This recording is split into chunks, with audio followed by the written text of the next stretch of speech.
Hi, Jessica. Okay. All right. It says we're being live streamed. Okay, very good. Well, hopefully Mike Blackwell will join us. But welcome to the 26th annual meeting of the Lake Lemon Conservancy District. To those of you joining us with the live stream, we're glad you're here. Gosh, it's amazing to think that we've been in existence this long. Almost weird to have this meeting today with so much going on across the ocean, but yet we live in our world and need to make it what we want it to be. So with respect to greater things going on in Europe, I call the meeting to order. One note of sadness, we have lost yet another former board member in the last month. Yet we live in our world and need to make it what's wrong? What we want it to be. I have to turn the volume down on my iPad. Oh, okay. But you're good now? Okay. Dennis Friesel, who represented District 5, Les's district, sadly passed away at the age of 78, I believe, early in February. And for those of you that didn't know him, he was the treasurer of the Conservancy District Board for a number of years, including a period of time where the taxes were undergoing a major reassessment. And in short, as I remember it, and it was kind of before my time and after my time, the taxes the money wasn't coming in. And Dennis, I think, probably is best remembered for his ability to balance out the budget and get us through a time that was really in the red. But we pass on our condolences to his wife and to his family, and sad to report that. So tonight, again, a Zoom meeting. We are hopeful. Mary Jane and I have spoken. It looks like March will be probably back live, and I'm sad that it isn't tonight because I would have liked to have sat amongst you all. We'll do a roll call vote when we need it. And with that, I will ask Mary Jane to shepherd the public comment. Okay. Portion. We have a comment from someone named Chad Carruthers, and he says, "Looking good." Wow. I have a new shirt on. Is that, yeah, and you look nice too. I think it's my sweater, don't you guys? I think it is. I do. Okay, thank you, Chad, for that. Let's give it a few minutes. We've got 5 people in the chat, 2 of whom would be Adam and me, I think. Okay. I think we gave it a minute and a half or so last time, and we might have come back. Somebody maybe tagged in later, or we actually didn't have any last time. I think we did the minutes and then came back and checked it and then turned off chat after I think that. The minutes don't actually reflect that, but I think that's how we did. Okay. I'm happy to do that if you're not seeing anything immediate, Mary Jane. No, I'm not. All right. Well, let's move on to item number 3, which is the approval of the board meeting minutes for January 27th. And I will say, Jessica, amazing job. Like nothing we've ever seen before in terms of the detail of the minutes. And I think that is a wonderful addition to our always pursuit of transparency for our public. So thank you. You've brought us to another level already, and we appreciate it. Anybody see anything that needed corrected, deleted, added? With those positive remarks. Yeah, I'll second. I was getting ready to move, but Steve beat me to it. All right, Steve has motioned to approve the January 27th board meeting minutes, and Michael Klitzing has seconded. Any further discussion? If not, I will entertain a vote, a roll call vote. Michael? Aye. Les? Les, are you there? You're muted, Les. You're All muted. right. Yes, aye. Good. Okay, Mary Jane? Aye. I am an aye. I'm And an aye. Steve, are you an aye? I still can't see Yes, Steve. I'm an I don't aye. understand this. There we go. You're an aye. Okay, motion carries. So I would say We only have one more comment right now, and it is also from Chad Carruthers. Okay. Go ahead. Said, I meant I could see the test message, but y'all are looking good. Oh, Chad, if only we could see you. Thank you. Thanks, Chad. That's awesome. All right. Next item is the treasurer's report, which Adam will handle in Debbie's absence. All right, so I'm gonna go ahead and turn off the chat now. Yeah. I think that's fine. All right, let's start the January financial review. Our total People's State Bank account is sitting as of January 31st at $463,724. Our total current assets, including our CD, savings accounts, the construction account, is $1,419,719. This brings our total assets to $2,500,000. Our current liabilities, which is primarily the bond, is $1,147,000. So in January, we had an income of $6,235, and we had a total expense of $16,219. It's pretty minimal for the expenses, nothing really big in there. We did have a dredging equipment maintenance for $2,600, and that was primarily rebuilding the front end on our old Ford dually to be able to keep it on the road and get around the lake. If I look at the graphs at the January income, last year we actually had $647 for January income. This year, again, we're a little over $6,200. That is almost all sublease, and really just the kind of goes the expediency that Jessica has been working to process these.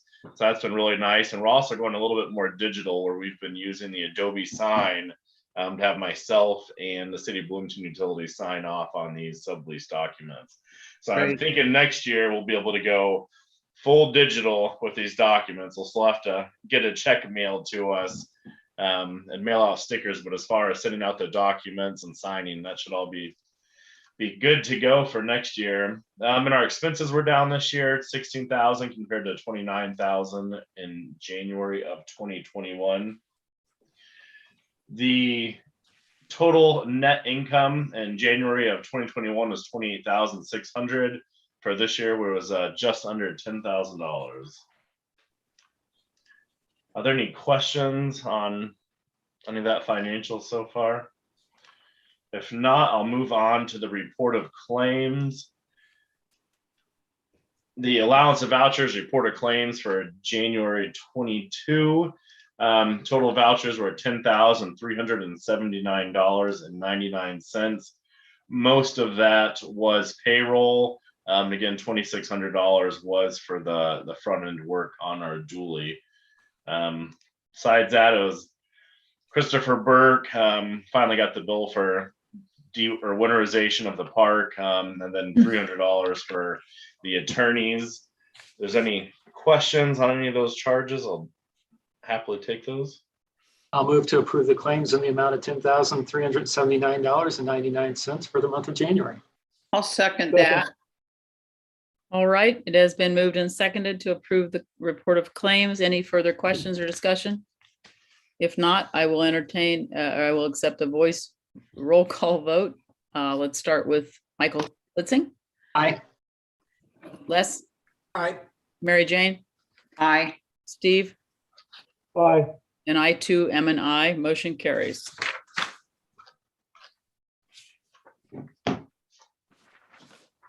All right, that's all I have for the treasurer's report.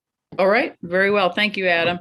The next item of business is a really good update Mary Jane has prepared about the community foundations and the giving. Mary Jane? So once again, I can't take credit for this report. Okay. I helped gather the data and asked a lot of questions, but Jessica and Adam are responsible for the graphs and the presentation of it. I have to tell you, when they sent me the draft, I was like, wow. Yeah, well, thank you for So- giving credit to them but you've all worked hard on this, so. And it, I just look at it and it makes me feel so proud of where we had nothing Mhm. 2-3 years ago, and now look. So, yeah, I couldn't say it better. These are the reports from the two foundations, and then we also had some direct contributions to LLCD. And at year end are between the two Lake Lemon enhancement funds and the direct contributions, we had 188,600 and almost $630, which I've had some conversation with some of the other board members, and most particularly with Steve, but Steve and I now believe that we can raise more money. And if you've had a chance to look through the detail, it includes not just direct contributions to the fund, but the money that we raised through the fundraisers we had previously. So when you see those 50, 100, 250, those were people who either bought advertising or bid and won silent auction gifts. So I think we've got, I think I told Pam this when we realized what these totals were at year end. I don't know that we've broken the dam on giving, but we have certainly pierced the wall. And with the amount of houses that are being built or rehabbed on this lake and the price ranges that they go in, I truly believe we have a good start on trying to raise big money so that we can fund future projects, not just sediment mitigation, but the park projects and other things that we want to do going forward. And so I'm not going to read you the report because you can read. Unless you have questions, that's really all I have to say. Any questions for Mary Jane? I would like to make a couple of quick comments. Every donation is worthy of mention, and obviously the list is long. I don't care if you give $25 or $25,000, but I would ask that you note that we have many board members who are contributing, and some in huge amounts. We've been told by our fundraising strategist workshop leader that it starts with the board. And so I would like to just really express my appreciation to those of you on this board who have given money, whether it's $25 every month or 25,000 once or another 10,000. That does not go unnoticed, and it's inspirational. So that's how we have to keep moving forward, and we have much more work to do, and I hope to be a part of that work going forward. Oh yeah, you will be. Even though that isn't my strong suit, maybe it's going to be. Question then. It looks like we got a chunk of money already in 2022. But we're off to a pretty good start, or was there some carryover from the previous year? That was money that was donated at the tail end of the calendar year of 21. But the Community Foundation of Bloomington and Monroe County has a fiscal year that runs from, where is it? July to July. July to June 30th. Yeah, So, okay, I see that now. It's fiscal year, not calendar year. Yeah. Okay, thank you. Mm-hmm. Thanks, Mary Jane. That it was good to see that on paper. I think we've talked a lot about it, but to see the detail was helpful to me for sure. Well, and I think, now that we have real money amassing, we need to do these reports maybe at least twice a year, and if it grows faster, maybe we need to do them more frequently. Sure, I agree, and I hope you will do so. All right, next up is the manager's report. Adam, that would be you. All right. First off, we'll start with the annual report. Pretty crazy. That was the 7th full season that I've been at the helm here, and can't believe it's gone by that quickly. Honestly, seems like the blink of an eye, and pretty amazing looking back how much we've gotten done and what projects are right on the horizon for this year. So, pretty awesome. Adam, a quick interjection. Do you remember the first meeting where you were the new manager and I was the new chair, and we were in the senior citizens building? I've been a little nostalgic lately. And you looked at me and you said, "Are you kind of antsy?" Because I was jumping around. I said, "Yeah, you." And you seemed really cool as a cucumber, but we were both just babies, infants. And oh yeah, it was definitely a learning curve. I thought I knew the operation in and out from being the biologist and kind of the pre-operation supervisor position, but there's a lot more to the governance side of things that you have to pick up real quick. But yeah, we both had a lot to learn, and we knew it. That was probably why we were jumpy. I'll never forget that moment. That was special. Still be here. So we'll just go through the annual report, which kind of talks about some of the significant operational objectives of 2021. First, we have the board of directors. 2 positions were filled in 2021, Michael Klitzing and Stephen Pretty, both for 4-year terms that were initiated in 2021. The board officers were Pam Dugan, chair, Mary Jane, vice chair, and Deborah Ladyman as treasurer.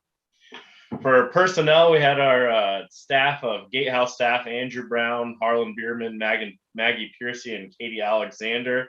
And actually Harlan and Maggie, and I believe Katie will all be coming back this year. So it'll be nice to have some staff with knowledge coming back. And Andrew Brown was with me for 3 years, and actually through connections at the lake, we were able to get him a job in HVAC where he was going to school for. So it worked out through connections from working here. For Alex Snooks as the park operations supervisor, we had Clinton Allender as the equipment operations supervisor and Leroy Terrell as the pushboat operator. For our gatehouse operations, the 2021 operations began on Friday, March 26th and ended Sunday, November 21st. The boat permits and launch fees collected in 2021 totaled $155,672. So it was a 3% increase in revenue compared to 2020 of just over $4,000. And the district hosted 14 fishing tournaments in 2021. The Riddle Point Park opened on Friday, May 21st. We opened about a week early and kind of did a soft opening to get some of the new gatehouse ready to go and let's get things running. We charged admissions daily through Sunday, September 26th. For the year, vehicle passes were $65 for an annual pass or $9 per vehicle.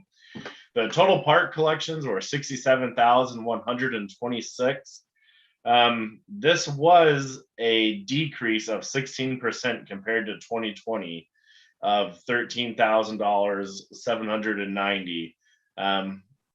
However, when we compared to the year prior to that, we're actually up when we compared to 2019 by 20%. And I think last year was kind of a interesting year because all the public pools in Monroe County and Bloomington were shut down and the Lake Monroe beaches were shut down. So we're a little bit inflated in our usership from all the other water recreation areas being shut down. So I think what we saw last year would be more in line with a normal year. Although the usership has been increasing, but I just think that was artificially inflated. The Riddle Point Park shelter was rented 10 times. The rental fee was $125 per day, and shelter rental fees collected totaled $1,125. We brought an additional $800 from the IU women's varsity rowing team for their Dale England Cup. The Llcd hosted Independence Day fireworks on Friday, July 2nd at a cost of $8,000, and our total donations collected for the event were $8,357. I have some information on the lake limit enhancement funds, but we just covered that, so I won't go into too much detail on that. And then this year I put in a 2021-2020 revenue comparison. And if you look at the totals, the 2020 was pretty inflated due to receiving the bonds that we sold. So if we exclude the bond proceeds, we actually saw a near 20% increase in revenue in 2021 compared to 2020. About $40,000 of that, actually 44,000, can be attributed to our dredging and riprap. We really stepped up the private work that we were doing in 2021. So an additional $40,000 there. Grants and donations were up for direct donations. And then we also had our new tax sources, the cumulative conservancy continuous improvement tax, which brought in about $44,000 total between the two counties. So the majority of that would be our new tax and the dredging proceeds. The next. So the expense comparison in 2021 or 2020 to 2021, we did see a 5.7% increase. That is primarily the earthwork that we did on the South Shore Drive for the earthwork contract and the bond repayment. We did repay about $80,000 in 2021 to that bond repayment. If you look at excluding the dump truck, the expenses were up 33%. That initial comparison included the purchase of the dump truck. And then once we exclude that, we can see there's a little under $200,000 difference. And that was the payments for the creation of the South Shore Drive earthwork. Also included this year, some significant line item transfer highlights. I was working with Deb. We just kind of want to highlight some of the reasons why this year a couple of line items were significantly over budget. For line item 6,000 manager, that's for the $6,000 annual healthcare stipend that was approved probably a year ago. For our dredger and dredger private, Clinton, we started him on salary. However, that position was transferred to hourly for the second half of the season. So we were budgeted through those line items. So we initially didn't have money budgeted in those line items, but once we moved that position back to hourly, we were billing into those. Our attorney, we were $6,700 over budget. This is primarily from public access complaints that we had to go through, Freedom of Information Act requests, and then currently the hearings that are going on with the Natural Resource Commission regarding the South Shore Drive, the Long Causeway Pond permitting. And that is still ongoing. Actually, with that, I think we're planning for a hearing in late April, early May is what the attorney is believing is going to happen. So I think this year will be over on attorney fees again, as that is very active and still ongoing. And I might add quickly, Adam, if you don't mind, we do have a conference call this coming Friday. Is that March the 3rd? Yes. Yes. And Mary Jane and I will both be on it, even though I will no longer be on the board. I feel we discussed the fact that I've kind of been doing this and we want to see this through. So I will step away as soon as it makes sense to do so, but I don't want you guys to think that I'm sticking my head in where it doesn't belong. But there is a conference call and we do expect it to be resolved pretty quickly thereafter. So hopefully you all have no problem with that. Well, that'll be good. And we'll be happy to have you since you've been here since the beginning of all this thing. Yeah, no, I think that's right. Well, we want to see a resolution, certainly. We did. We have a consultant engineer line item of $18,000. That was primarily the Rule 5 permitting edition, where we added the permit for the valley for the extra sediment storage. That was a lot of that. And then we also have been utilizing the contractor or the engineer for the project oversight and having him review all the applications for payment and making sure those are making sense and all the work has actually been done. So that's really nice. Other professional services, $10,000 of that was an S&P bond rating for the bond sale. Dam inspection, that's really because the $6,200, that's because I billed it all to dam inspection. I didn't split that between our dam inspection and the sluice gate inspection. And then the purchase of a patrol boat for $12,500 for the Lake Patrol jet ski. So those are the line items. Next up, we have our aquatic plant management. We treated for the first time on June 9th. We did about 35 acres of Eurasian water milfoil, which is that viney green plant that gets stuck in your props and skis and gets in the way. And then about 20 acres of mixed submersed vegetation that it was at nuisance levels.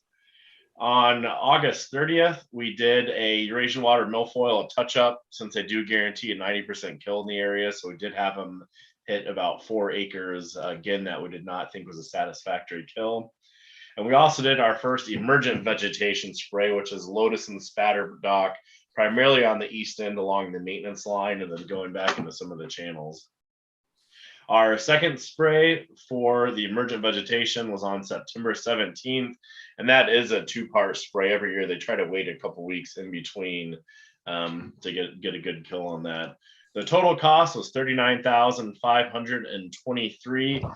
We are budgeted for $50,000 each year for that. We have been seeing the past couple years, our treatments have been a little bit later, and then the total amount of vegetation has been a little bit less that we're treating.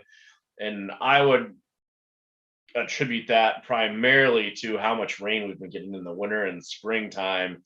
If we have really muddy water in the springtime, it kind of blocks out the light, so you don't get that growth from the submerged vegetation as early on. So that was probably the biggest reason that those have been getting pushed back. And then the chemicals that we use for the water milfoil, you really do get about a 2-year kill on those. It's pretty nice what they use. So then we have the maps. The first map that we have was for the submersed vegetation, Eurasian milfoil, etc. And the second map was showing where we were maintaining the maintenance line and then along the channels. We did have some question about how we know, we're treating up to the maintenance line and what we decided on. And that is actually all GIS on our permitting. So the Aquatic control that does our water treatments actually has GIS on their boat, so they can make sure they're getting up to the actual locations right to the line.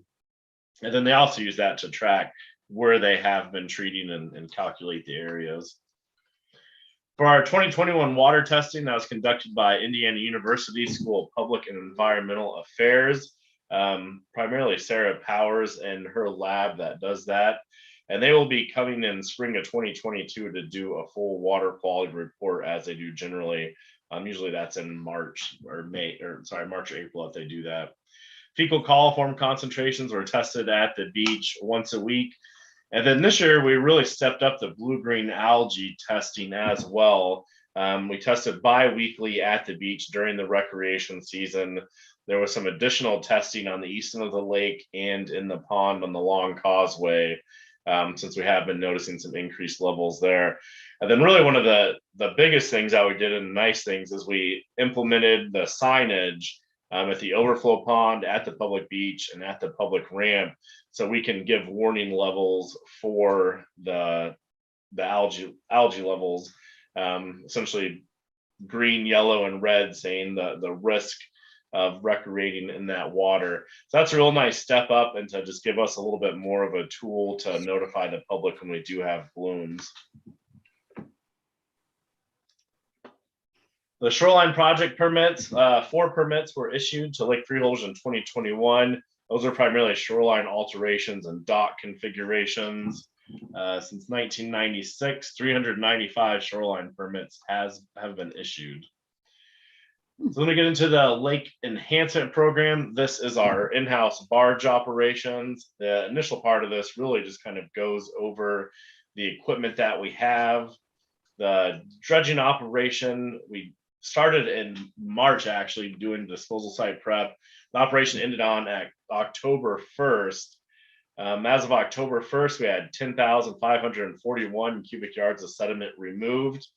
That include the Llcd paid dredging in zones 128, the tip of Reed Point, 131, the Possum Trot tributary on West Eidolon, and zones 100, which is the Richardson Road tributary in Less's district.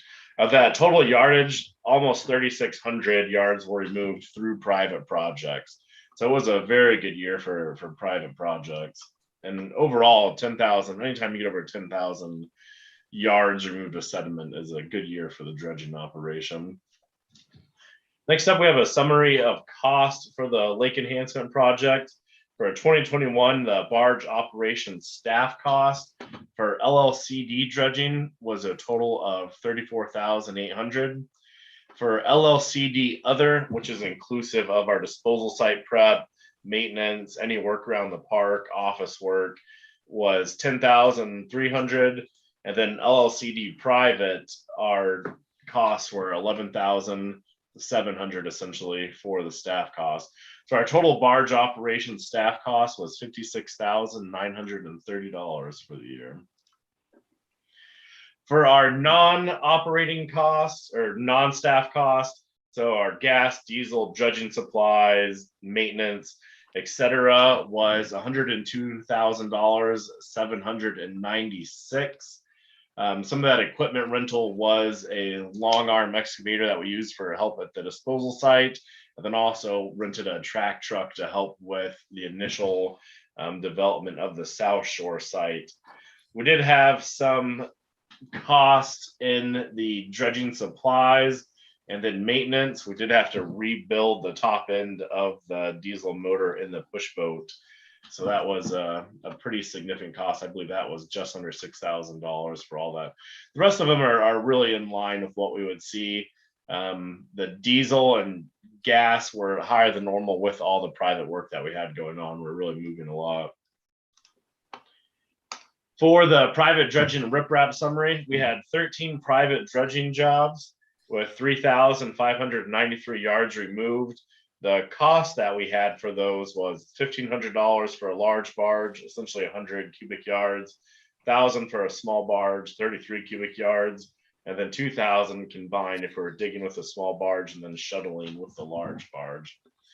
And then we had 12 riprap jobs, and it's hard to get exact down to the foot on those. We had over 1,000 linear feet that were riprapped through private riprapping. For those, we bill out $500 per triaxle of stone and $100 per hour. So out of the 25 total private jobs, our total revenue was $85,400, which was very good. Yes, Mary Jane? That is great. So my question is, the staff cost is almost $57,000, and I know they did not just private, they did access. And our total non-staff total is almost 103,000, but all we made back was 85,000. Is that correct? Correct. Yes. Well, okay. So the total cost between staff and non-staff is essentially $159,000, and we made back 80,000 on that. That's a very good point to make going forward. Well, and I think one of the things that's important to remember is the 85,000 is just for the private. So if you look at the personnel expenses related to private, it's about 11,700. Obviously, right. riprap and other expenses, but clearly I think it's pretty safe to say that we're making a fair margin on the private work, which then helps contribute towards the larger work of the Conservancy District for the public areas. But yes, I think that's right. But my point is, we spend a lot of money on the other non-paid dredging. Mm-hmm. So correct. That's my only point, but I agree with you completely, Michael. Yeah, the majority of what we spend on dredging is for the non-private, or has been historically. Correct. Yeah, and we are working on getting some of these numbers, do a little bit more of a broad analysis on the true cost of in-house private dredging and potential contracting. So that will be going on, and we should have a report back at the March meeting to try to start making some recommendations. That would be great. And direction. You sent out a survey as well, and I was out of the country last week, so I may have missed a couple of things. I didn't have good service, but you sent a survey out about private dredging, and I had some trouble accessing. I tried to sign in and do that this week, and I was having a little trouble, and I can call you tomorrow, but did anyone else try to do this or have trouble with it? Is it just me? Steve? I submitted a request. I don't know if they got through or not. I assume they did. I received, I haven't checked this week, but as the end of last week, I had 17 requests for private work. Okay. It may be I'm not pushing the right button, so I'll try it again tomorrow. Yeah, I can definitely send that link again. So we do have some interest in that. And then looking back at the private jobs, I mean, that's what I say, we had total 25, so we're already at 17. I mean, so I think we would be Okay. able to get up to that That's good. that $20 mark. It's a little difficult and something that I may have to do for more reporting this next year, as we do not separate like our fuel usage between private. We just kind of go the overall fuel cost. So I'd have to look at how we can separate that out more. For the non-staff cost of riprap stone, the $14,000, that's 100% private. You can almost assume a third of, I would say, the diesel and gas were private. And the rest, it's a little bit hard to break out, but we'll be doing a little bit more of a deeper analysis on those numbers. Okay, perfect. So that's the in-house dredging operation. Then the sediment management project, which is the large hydraulic dredging project that we're working on. Sediment management project was obviously a major focus in 2021. The goals are to move upwards of 100,000 cubic yards. In 2021, we successfully awarded the contracts for the earthwork and the hydraulic dredging. Those are all completed and signed and on the books. And then we did finish our permitting and actually added additional permitting to expand the disposal site at the South Shore site. And also a substantial portion of the South Shore site was completed in 2021. They've actually completed the digging out there. They're down to the hard bottom, which in some areas is higher than we thought, but we're down to the bedrock in those areas, so it's the deepest it's going to go.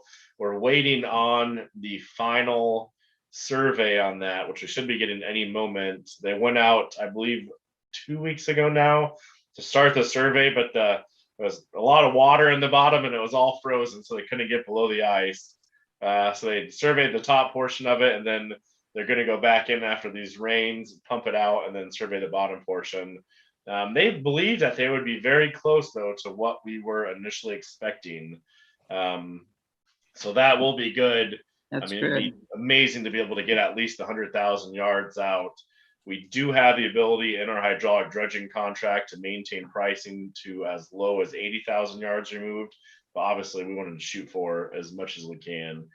And then also with the money that's coming in and that we're raising, there's always the potential too of the timing for the permitting for the South Shore Drive Long Causeway Pond, where if we have money and we have time and the equipment here, that contract allows us to go above our initial estimated removal volume. So if we do want to keep pushing on and we have the ability, we can do that.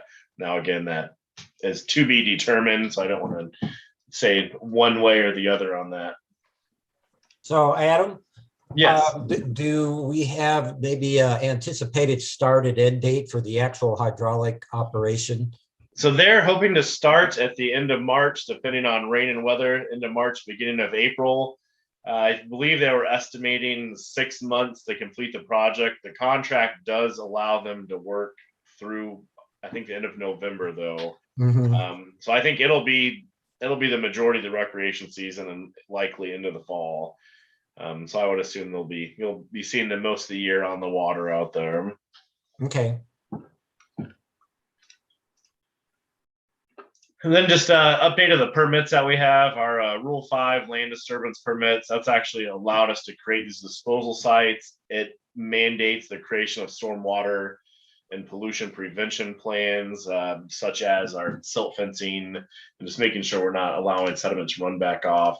Our 401 water quality permit, which actually authorizes hydraulic dredging and the discharge of the return water from the pond back into the lake.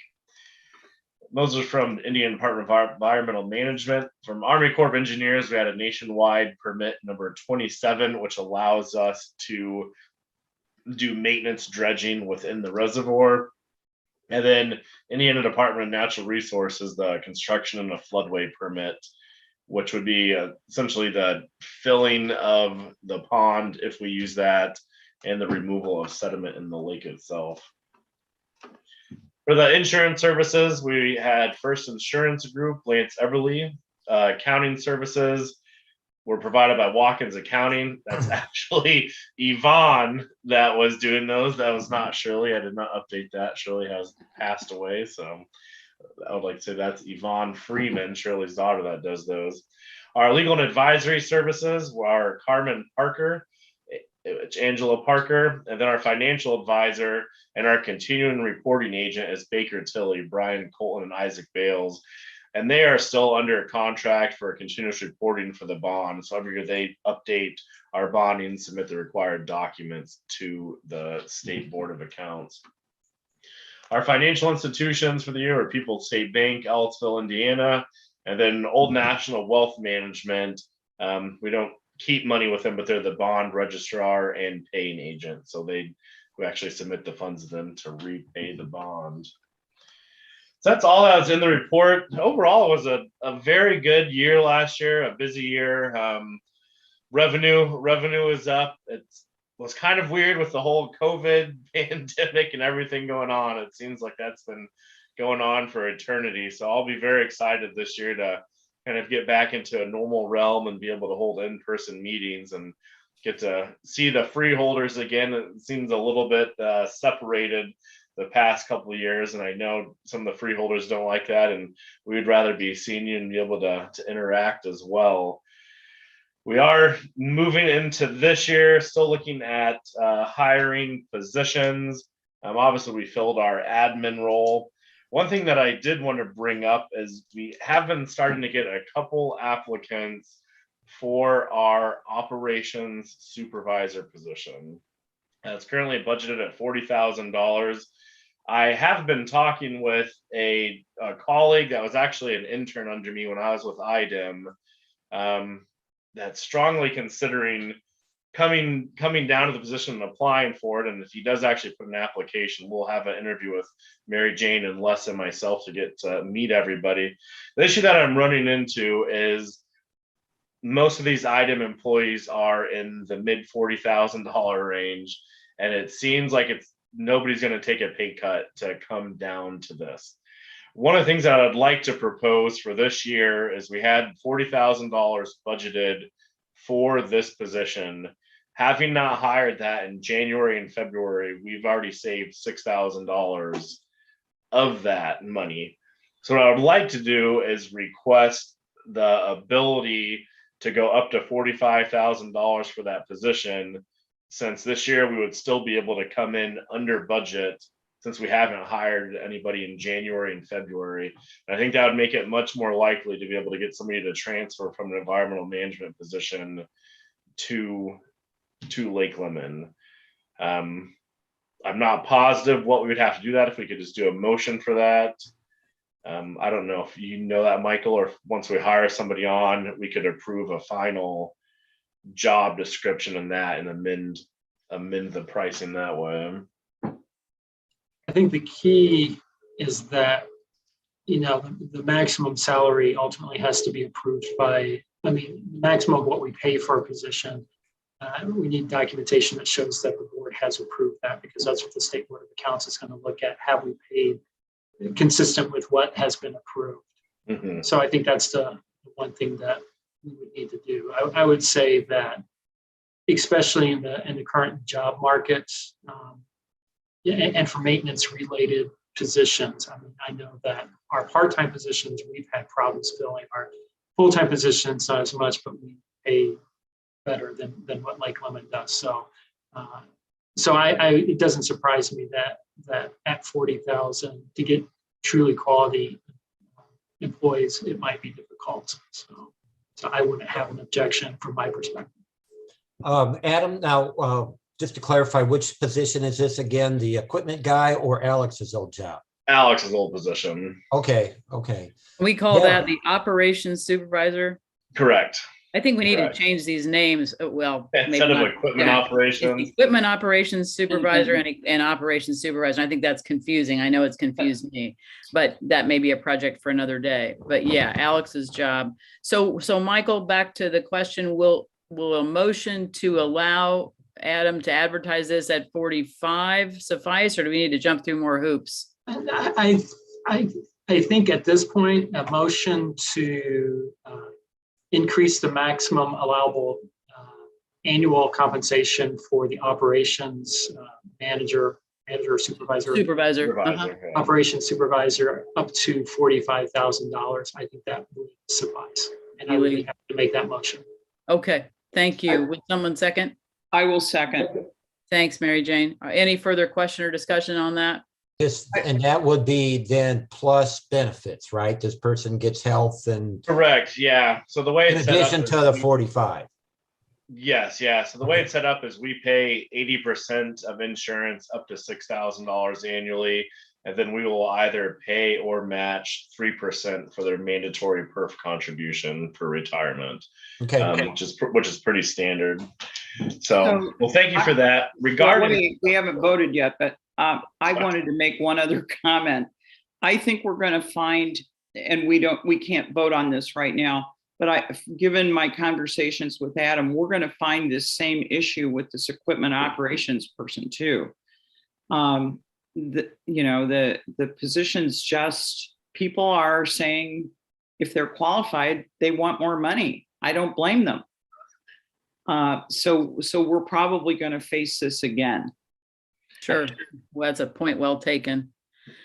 All right. Well, it has been moved and seconded that we authorize Adam to advertise for 45, an increase to 45 as opposed to 40, and then benefits in addition to that. Is there any further question or discussion about it? And this is for, let me go back. This is for the operations supervisor, which is the position that Alex Snooks held until recently. correct. All right, if no other question or comment, I will take a vote, please. All those in favor say aye. Michael, Kay, Aye. Les, Aye. Mary Jane, Aye. Steve, Aye. and I too am an aye. Motion carries.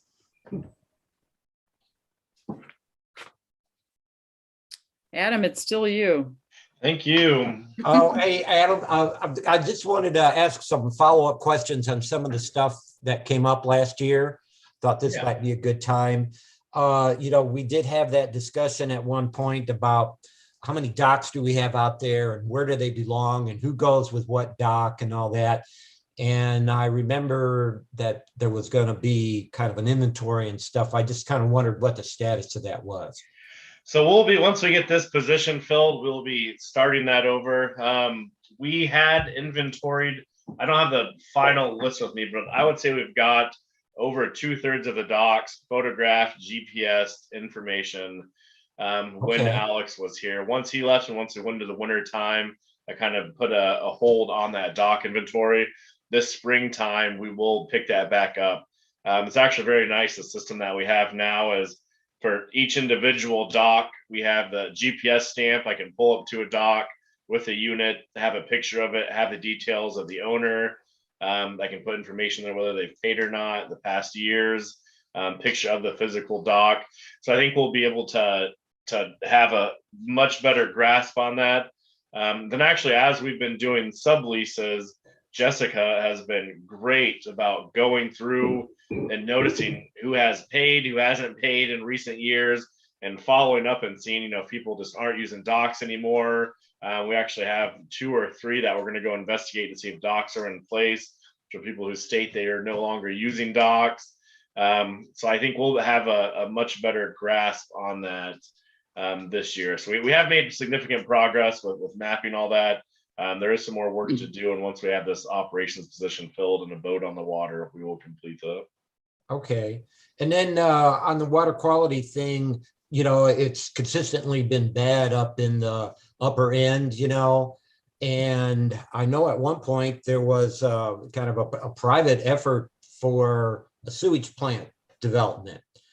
Have you heard anything on that? Has there been any movement? It's not us, but that would I certainly have help not. out. The last I heard about that was that the project was taken on by the Brown County Regional Sewer District. I think they were combining efforts, and then Brown County is going to take that on. From what I understand, is they're looking at creating a large treatment plant in the Helmsburg area that they could then run pipes out.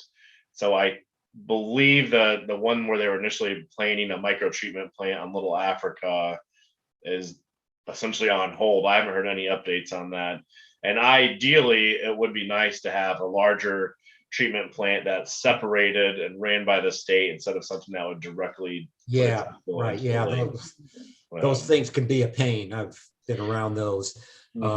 Getting proper maintenance and all that. Just one more quick question. How often did we have algae blooms to the point that we had to issue a warning to stay out?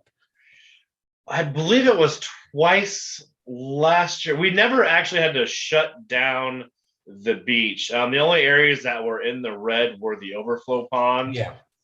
It's kind of on a triangulated where if you have excessive volumes like 3 times within a month, then you have to actually say, all right, we're going to shut this down.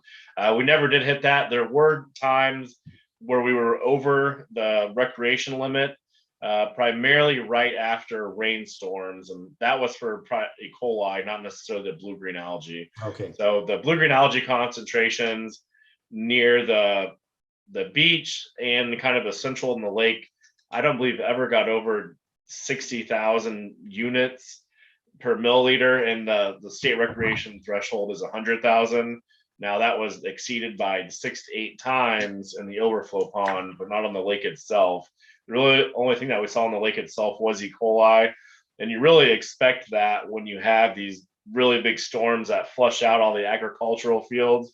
And luckily, the lake is so river-like.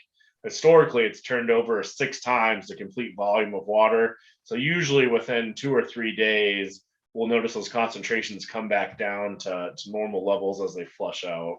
Okay. All So right. we never had to actually shut down the beach or recreation. Yeah. Okay. That's all I have. Thanks. All right. Thank you.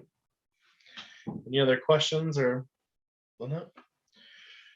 All right, we have our vegetation control agreement for 2022 with Aquatic Control. This, as historically, is not to exceed $50,000, and luckily, the past couple of years are just we've been in the upper 30s, low 40s. This contract is essentially the same, just update on dates. The pricing is the same. They're required to provide insurance. Aquatic Control has been great. We've been using them for a long time. They're one of the only aquatic control or vegetation control companies in the area until you get to like northern Indiana and Michigan. So they've been great, and I would like to go ahead and ask for a motion if there's no questions to approve the aquatic vegetation agreement not to exceed $50,000 with Aquatic Control. So moved. Second. All right, it has been moved and seconded that we re-up this agreement not to exceed 50,000 with Aquatic Control. Any other questions or discussion? If not, I would entertain a vote. Michael K. Aye. Les, Aye. Mary Jane, Aye. Steve, Aye. and I too am an aye. I don't remember ever using anyone else. And I did have a tiny question about, do we compare? But when you talk about location, I would think that we would be in the same ballpark or worse in terms Yeah, of. we actually do. When we receive the grants from Lake and River Enhancement, historically we received $5,000 for maintenance each year. We're actually required to bid those out. So we do send those out to a minimum of 3 contractors throughout the state. And Aquatic Control is always right in line.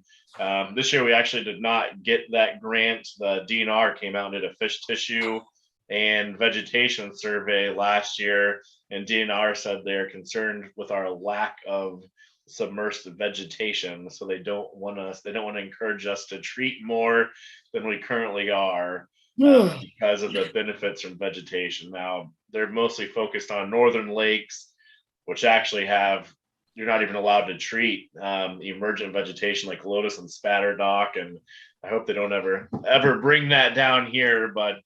And I also think their funds have gotten quite a bit tighter just in the past couple of years. Well, and you got to consider depth too. I mean, a northern lake's depth is, I would say, going to be on average much greater than ours, and that's where we get into the trouble, right? Correct. And the lack of sediment issues and eutrophication is kind of the nutrients in the lake. So some of those Sure. northern lakes will have more light penetration of the water column. So Sure, not I all would lakes. almost be willing to say just the physical aspects of the lake keep Mhm. down the amount of submerged vegetation that we have. All right. I think that was all motion. Next up, we have the LLCD mowing agreement. We can actually extend this up for 3 years each time without bidding it out. Technically, I don't think we have to bid it out. We try to bid it out every 3 years to make sure that we are getting the best rates possible. This year would be an extension, so the price did not increase. $10,860 with Anderson Excavating and Lawn Care. They actually do a really good job around here. They've been doing it for a while. They also do the dam, the spillway area, and then I had them do those fire access areas on North Shore Drive, also, or on Spillway Road. So I would like to go ahead and recommend the approval of our operating agreement for LLCD mowing with Nate Anderson Excavating and Lawn Care for the amount of $10,860. I will make that motion. Second. Thank you. Thank you, Michael, you seconded. Thank you very much. Any further questions? All right, let's vote. Michael K, Aye. Les, All right, Mary Jane, Aye. Steve, Aye. and I too am an aye. Motion carries. All right, next, our sediment management project update. I talked a little bit about that. They have completed the excavation.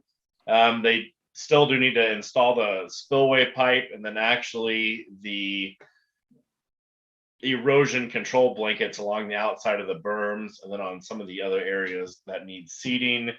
Once it dries out a little bit, hopefully ever, they'll be able to get in and do that. What they have run into, and what I do have on here, is their request for a change order. And the change order that they're requesting is for excessive dewatering. Now, the engineer has looked over this, and actually when they sent their first change order, the engineer agreed with it, but said they had to use the proper forms from the document. So we had to resubmit this change order. So what we got into with the groundwater in the area and how just moist and sandy the soil was, they actually had to start using what was called concrete kiln dust to be able to maintain the roads and actually get the sediment into a state that they could move it and pack it and compile it. So he has provided on here a list of what they have for their total amounts that they believe were associated with that excessive dewatering of $38,206. And then we asked them to provide receipts for that concrete kiln dust. They don't have receipts for everything, such as the fuel and labor that's estimated. What they are requesting is that we do a no cost change order. So there wouldn't be an increase in cost to the contract itself. And essentially what they would be utilizing is the funds that we had set in there. And on the last page of that, I have some highlighting. They recommend using the funds that were initially allotted to the subterranean tile drain system, which we're wanting to put in. After talking with the engineer and them, we don't believe that would be beneficial because you're into the groundwater. So you will never have that bottom area drying and constantly be pumping. And so the engineer did say that he believed this was a legit change in subterranean surface or an unknown condition within the contract was the water. They were able to adapt to the sandy type environment by buying and utilizing the track trucks to be able to move that sediment, but there was really no way that we could know how much groundwater we would be into. So they're requesting that we add in a line item 17, and it would be a shifting of the funds that were previously associated with the subterranean drainage system. Also on there, they do have the HDPE spillway pipe. as part of it. That spillway pipe has been purchased along with the riprap. They've actually used those materials to help with their stream crossing. So we're not proposing removing any of the actual work that was on there. So they'll still be in the contract required to do our spillway pipe and the plunge pool. But just the funding to kind of shift in there. So I'm not sure if you've done much with change orders before, Michael, or Once or twice. once. I would move to approve change order number 1 for a net no change to the total contract amount as recommended by the project engineer. I would second that. I have a question. Hey, Yeah. Les. So they must, at one time, they must have thought that was necessary because they designed it in. Now they physically can't do it. What impact, or what are the ramifications then of not having that option? So it's not that we physically can't do it. We just didn't realize how much into the groundwater that we would be. So if you install that pipe at the bottom of it, you'd really be in the groundwater. So you would never be able to pump that dry. You'd be pulling from the bottom, and essentially you'd just be continuously in. pulling water in. Okay. So what we have adapted to remedy that and to still have an ability to pump the water out, they've actually purchased a very nice 3-inch electric style industrial sump pump that's going to be put in a vertical riser. And actually we installed an electrical panel near the outlet site that was just green tagged yesterday by Brown County, and REMC is going to be running electrical to that. So we had Steve Love with Loveland Electric install that panel. So we will have a 3-inch electric pump by the outflow site, which will be a vertical pipe that runs through it, which will actually work out really well because we'll be able to drain the water off the top into that pipe. So we will still have the ability to de-water that area. And actually the good thing now versus the old design where we'd have to bring in transfer pumps and diesel and everything to run those, we'll be able to flip a switch with this when we need it. So we'll have it all set up right there. So the functionality wise, I don't think we're losing anything because we will still have that 3-inch Okay. pump there to put All right, water. that explains it. Thanks. Any other questions? If not, Michael Klitzing, I would ask you to restate your motion, please. It was a motion to approve change order number 1 at a no change to the bottom contract level, no net increase to the contract as recommended by the project engineer. And I seconded that motion. If no other questions or comments, let's vote. Michael K. Aye. Les. Aye. Mary Jane. Aye. Steve. Aye. And I too am an aye. Motion carries. Thank you. Next up, we have our 2022 dredging priorities discussion. And I've heard kind of both ways from many different board members on how we want to proceed with this. My overarching goal for this year would be to focus primarily on the private dredging and riprap to see how much funding we can actually bring in from that. Now, what I'm not against, and since we don't have a recommendation from myself and the dredging committee that we have going on right now, is we're still kind of in our same procedures. We don't have a new direction. So what I would consider is to have a couple priorities if we would like to work on stuff if we don't have private dredging going on. So the private dredging in my mind should be the first priority. If we have private jobs, focusing on those. If there is downtime, since we would have staff on board, if anybody would like to recommend some dredging priority areas, I am fine with that. But I do think that needs to take kind of second seat to the private work. So Pam, you and I had talked about the tip of Eidolon, and I don't know exactly what you meant, but I know the general area. Right. And I guess what this harkens back to is, if you have access dredging, main lake dredging, access now being primarily private, then you still have that issue of maintenance, sort of common maintenance areas. Example being Possum Trot, which we fixed handily last year, finally, after a lot of issues. Icebox Cove, I believe, is sort of another where more than one person is impacted by a big influx.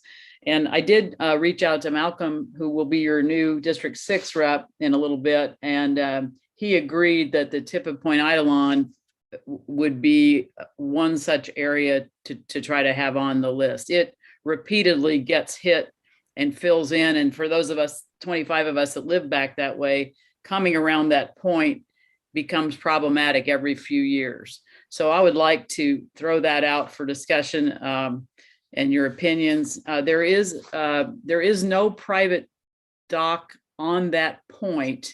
The gentleman that lives on the tip of Eidolon, I believe, has his dock on the west side of Eidolon. So it's not exactly it wouldn't really benefit one person so much as it would benefit all of us who have to go around that to get to the main lake. And Adam, to that point, you have a map, kind of a strange little map on the back of what I printed out. Are those other maintenance areas, or what is that? It kind of shows. So that is the map that we created to have a dredging zone for every spot on the lake. Yeah. And what I do like about things like, say, the tip of Point Eidolon, or getting into some small maintenance like right at the tributaries, I mean, that's stuff that can be done relatively quickly within a week to 2 weeks worth of work. And we're not doing, like last year we did zone 131, which is a couple hundred feet of really very shallow areas. So we're spending lots of time in there. So I think just having a couple of maintenance areas that we could do in the downtime isn't going to bring a significant cost into the lake or to the LLCD. I would like to then recommend that we put the tip of Eidolon, an access or the maintenance area to be cleared as is reasonable for the sake of all the boaters that have to go around it to get out. I didn't put that very well, but can you guys live with that? And are there other suggestions in that vein? And on this point, I don't have an objection to what is being proposed there.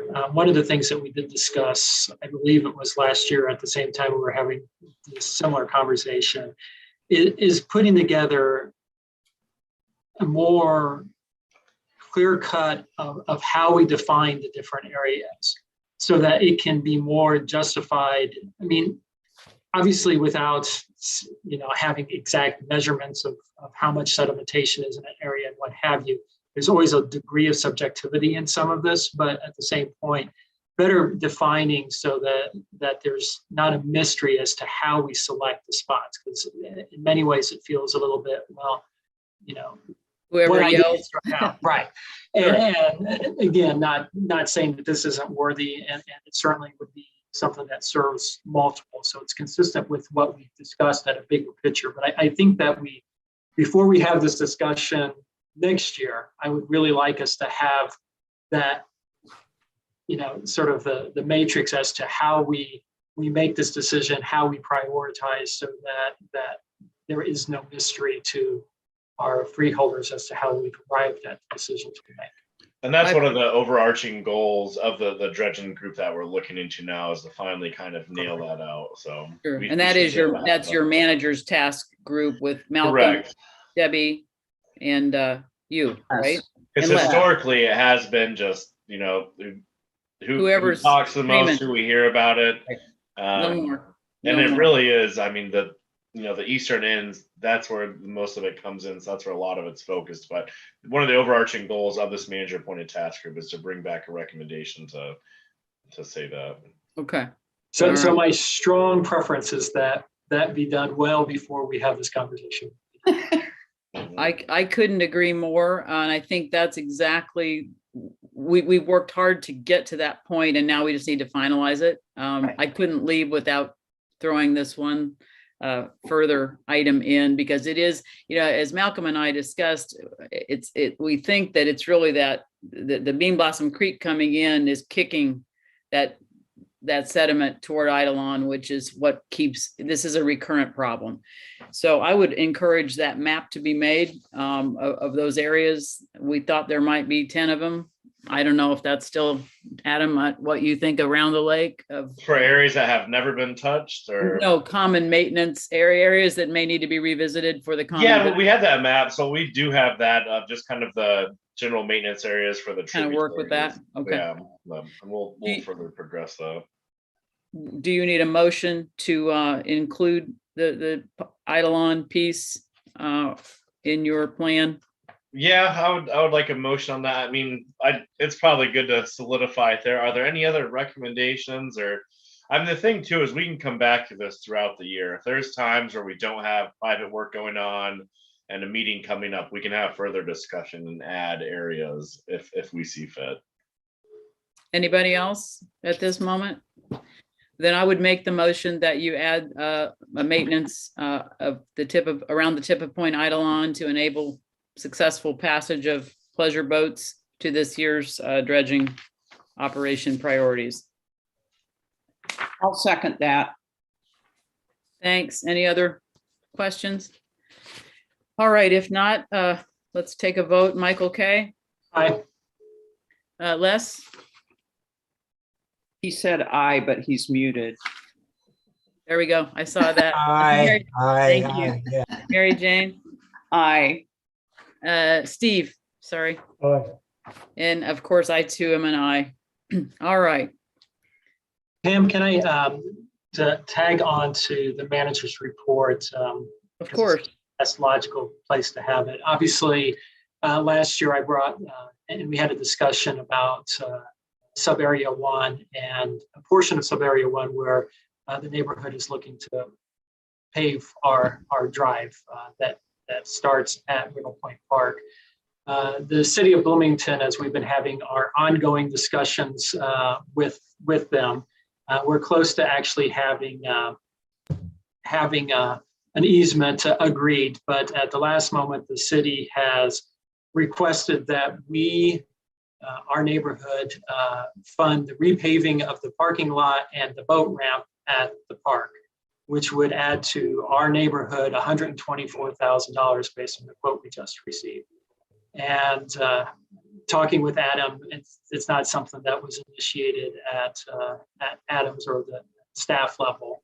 And I know we haven't had any previous conversations. So I'd like to be able to, I'm not asking the board to take a formal action, but just ensuring that there's no expectation of the board that a portion of the lake be responsible for paving in the park that has a benefit for the entire lake.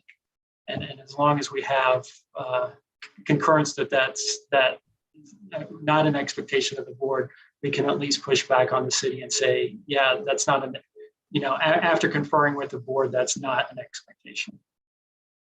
It would not be mine, I'll tell you that. I'm not sure I'm not sure where this is exactly coming from, but with all due respect, they may be concerned about some degradation of common areas. If I have heard a few things along the way, but I'm kind of surprised. What was your total cost before that? It wasn't even that much, was it? No, well, our increases, just because this is dragged up and inflation and everything, I think is already up 30%.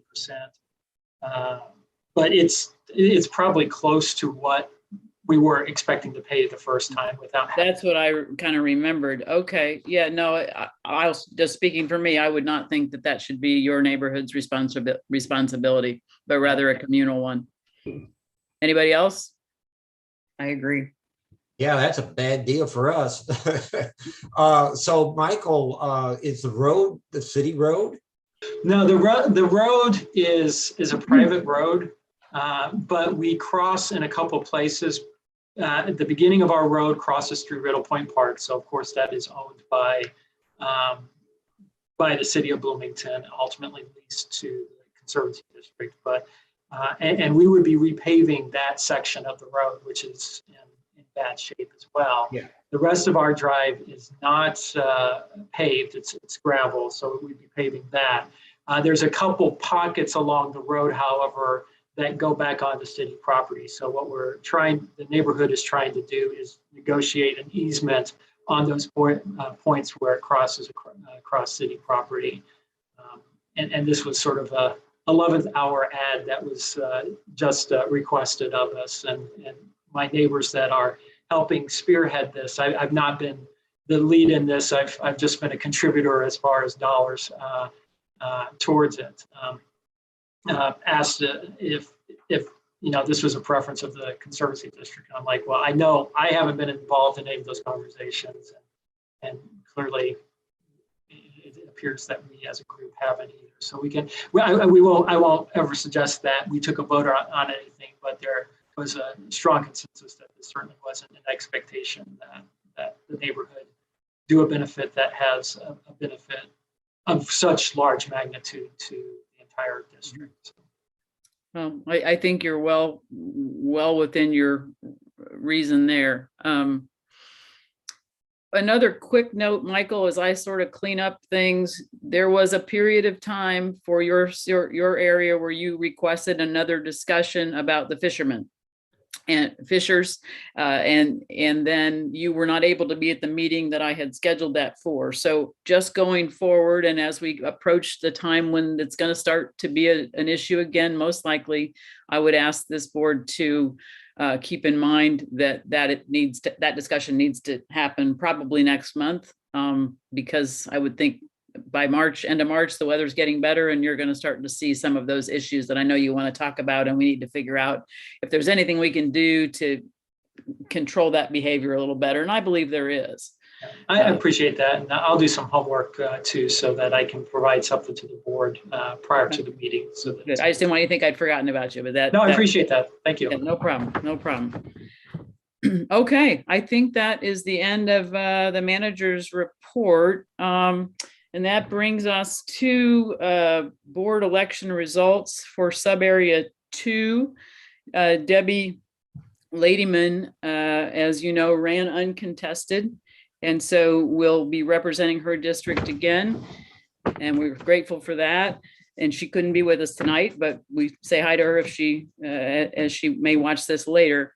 And then my sub-area 6, beloved District 6, Malcolm McClure ran uncontested, and so we will be welcoming him in, and that is my next and final duty, is to swear him in. So Adam, if you can get him back on Zoom, that would be great.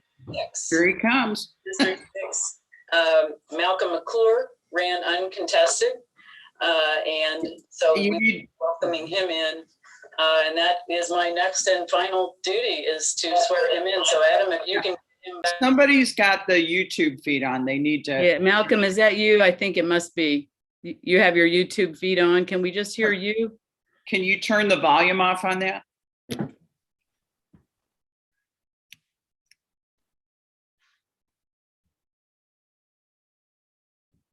You're muted. You're muted.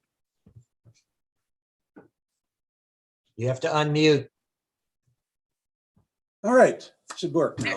There All right. you go. My goodness. Where are you? At Command Central in Houston. I know that's that's what it looks like.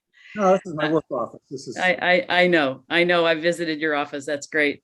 Well, Malcolm, it is my distinct pleasure and honor to welcome you to this board. I wondered, as I thought today about it, how many times in the history of this Conservancy District has the chair gotten to swear in the replacement? And I doubt that it's very many. So this is a cool moment. You and I have worked together, and Kathy, over the years, you've come to my house, I've come to your house, or we've eaten out and we've talked, we've agreed, we've disagreed, but all in all, I'm really, really tickled that you're going to be taking this seat. So with that, formal oath of office, repeat after me. I do solemnly swear that I shall, I do solemnly swear that I shall, to the best of my ability, to the best of my ability, strive to accomplish the purposes strive to accomplish the purposes for which the district is established, for which the district is established, and to properly operate and to properly operate and maintain and maintain its works of improvement. its works of improvement. Congratulations and welcome. Call me anytime. Right, thank you. We're glad to have you. Greetings to everybody, by the way. Welcome, Well, Malcolm. welcome to you. Welcome. And thank you, Pam, very much. You're welcome. My pleasure. So, Adam, Yeah, I don't even know how to do the pass drawing. Do the what? didn't we have them last year pick numbers? It's time for the boat pass drawing. Can I be We in it did. now? Yes, I'm kidding. Oh, no, that's too soon. Next year. I Next. recuse myself. I don't need a vote pass. So the chat is open now. So I guess what I would encourage people to do is go ahead and guess a number between 1 and 50. Bob Barker rules, closest without going over, and we'll do a random number generator on the Google. And So select between something. 1 and 50, 50, right? Correct. Okay. And I asked Pam to stay on Zoom with us through the officer elections, so that's why she didn't disappear. Just so you can see it, we got a random number wheel up on the internet there. So if you're on the chat, go ahead and pick a number. Yeah, and type it into the chat, right? Put your name and your number. All right, we've got Kathy McClure with 23, although I don't think a board member can't do that. So I think you're disqualified on that one, Kathy. Sorry. We got Chad Crothers with 29.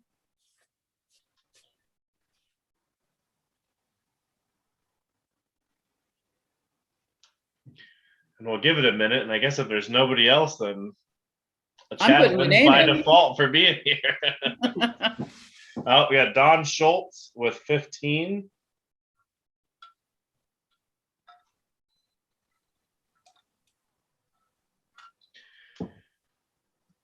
Aaron McAlexander with 30.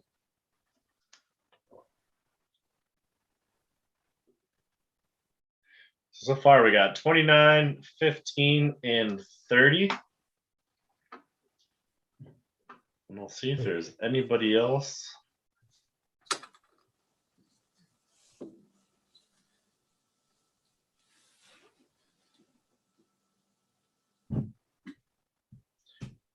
Seven concurrent viewers, 4, and then I think the rest are us.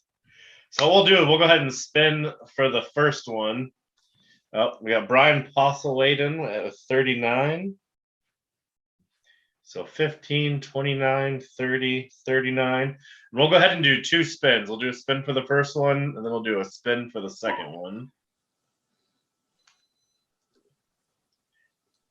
Brian, we have you.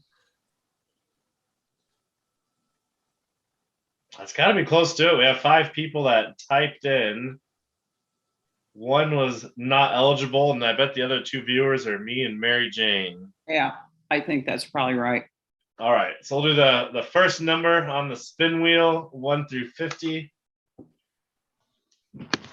Woo! Let's go.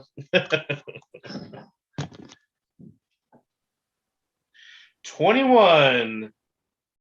So that would be Schultz. Don Schultz. Number 15, Don Schultz. All right, we'll go ahead and do the second spin.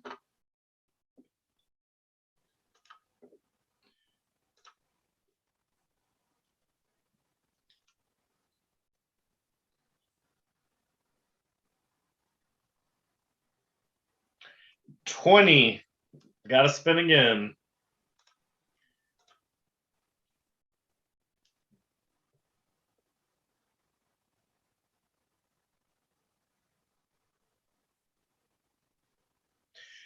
$19. Spin again. This wheel really likes the lower The numbers. low on it. numbers. This is easier with the tickets. So everybody should have guessed $1. 44. So 39 would be close without going over. So we have Brian Postlethwaite with the second one. And what I would encourage you guys to do is go ahead and shoot us an email at office@lakelemon.org and let us know. We'll have that down in the minutes as well. And then we can get you via email your vouchers for the passes. Thank you for being here for the annual meeting and congratulations on winning. Okay. So,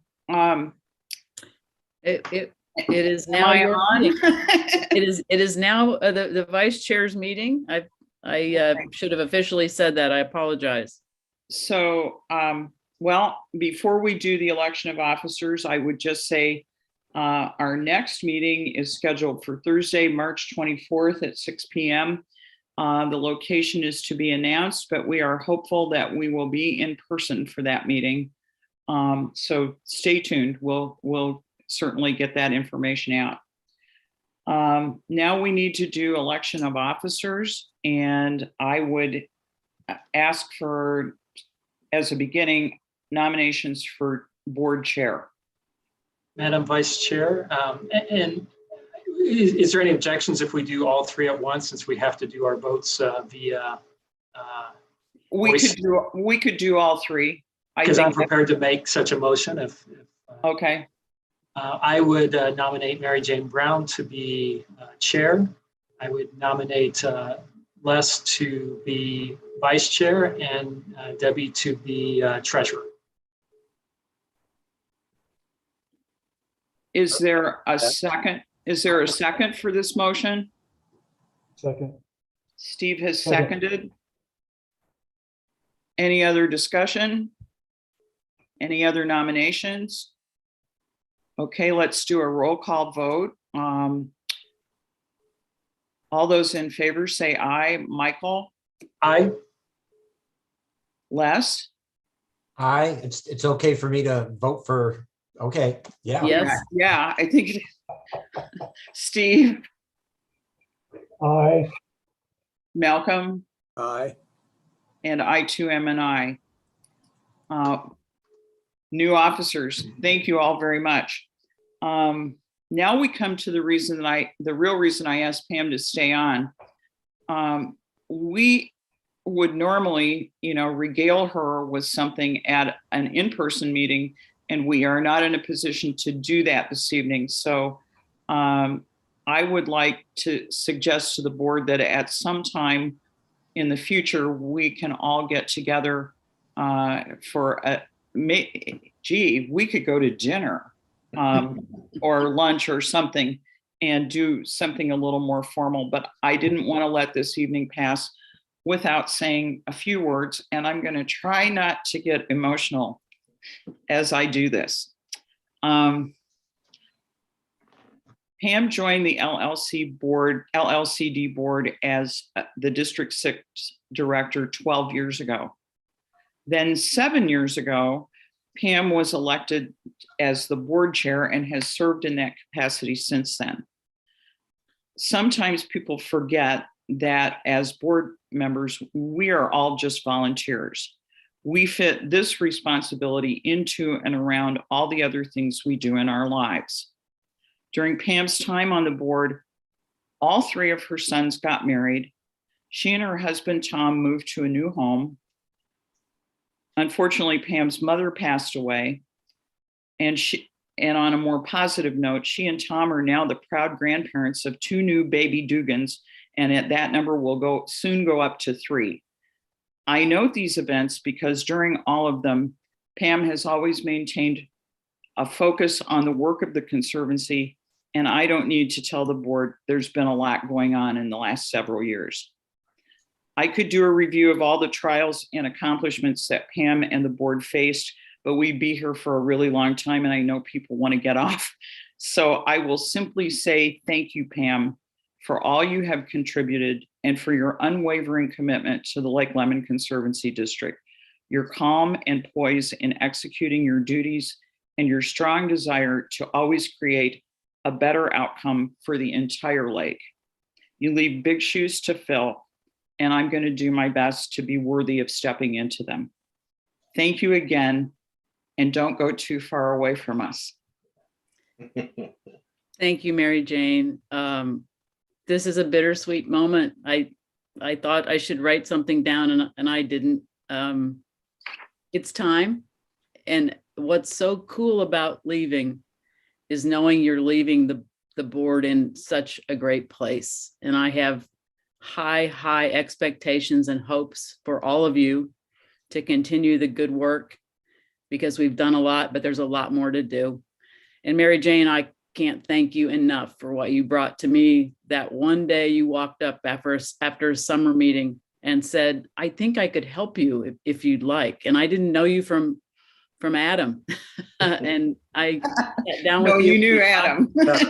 Yeah, but we formed a bond, and we're very different people, but somehow that bond I've learned so much, and we'll talk more on that another time, but I expect our friendship to continue on a new level, and I'm not far away. Okay. So it's all good. Thank you for the honor of serving. All right, folks. If nobody has anything else to say, I'm going to ask for a motion to adjourn this evening's meeting. So moved. Second, All those in favor, Michael, Aye. Les, I, Steve, Aye. Malcolm, Aye. and I will end saying aye, and have a great night. Good night. Thanks, everybody. Night, everyone. Thank you, Pam, for everything you've done. You are welcome. Thank you. Thank you, Pam. I'll save my speech for the dinner, Pam. All right. We have some things planned. We do. I'll look forward to it. Thank you so much.